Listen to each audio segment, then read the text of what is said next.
আজ বেশ একটা ইন্টারেস্টিং আমের আচার রেসিপি আপনাদের সাথে শেয়ার করব। দেখুন, এই কাঁচা আমের সিজনে কিন্তু আমরা আমের অনেক কিছু বানিয়ে থাকি, তবে এই কাঁচা আমের টক মিষ্টি ঝুড়ি আচার কখনো যদি কেউ বানিয়ে থাকেন আমাকে কমেন্টে জানাবেন।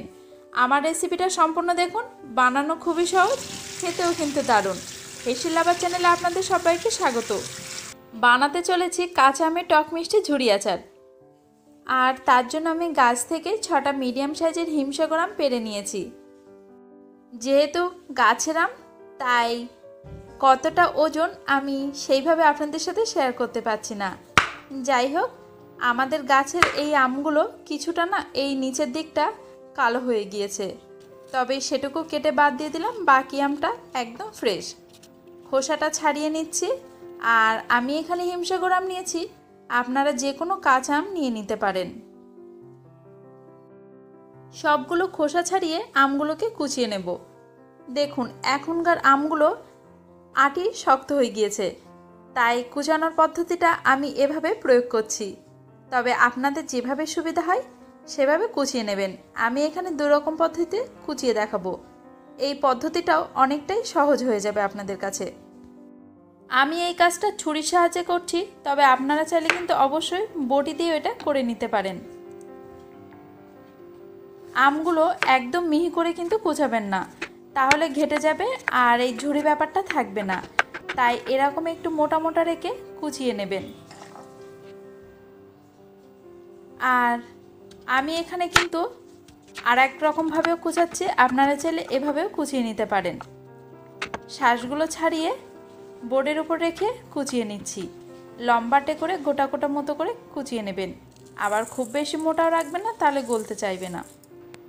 এবার একটা কড়াইতে নিয়ে নিলাম, তার মধ্যে দিয়ে দিচ্ছি 1 কাপ চিনি আর 1 টেবিল চামচ ভিনিগার।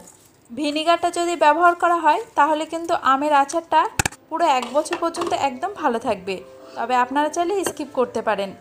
ভালোভাবে চিনির সাথে মিশিয়ে রেস্টে রাখবো 1 ঘন্টার মতো। আর এদিকে আমি একটা মশলা বানিয়ে নেব, তার জন্য মৌরি, জিরে, 5 ফোড়ন আর সর্ষে নিয়েছি 1/2 চা চামচ করে।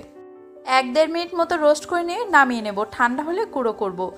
এদিকে যে আমটা চিনি দিয়ে ভিজিয়ে রেখেছিলাম তার থেকে কিন্তু এতটাই পানি ছেড়েছে, আর আম থেকে যে এতটা রস ছেড়েছে, এই পানির রসে কিন্তু আমটা জ্বালানো হয়ে যাবে, আলাদা করে কিন্তু কোনো পানি যোগ করার প্রয়োজন নেই।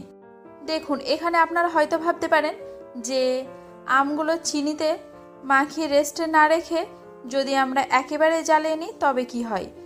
তবে কি হবে, আলাদা করে পানি যোগ করার প্রয়োজন হবে, আর যার কারণে আমের ভিতরে রস থেকে যাবে আর আমটা দীর্ঘদিন পর্যন্ত ভালো থাকতে নাও পারে।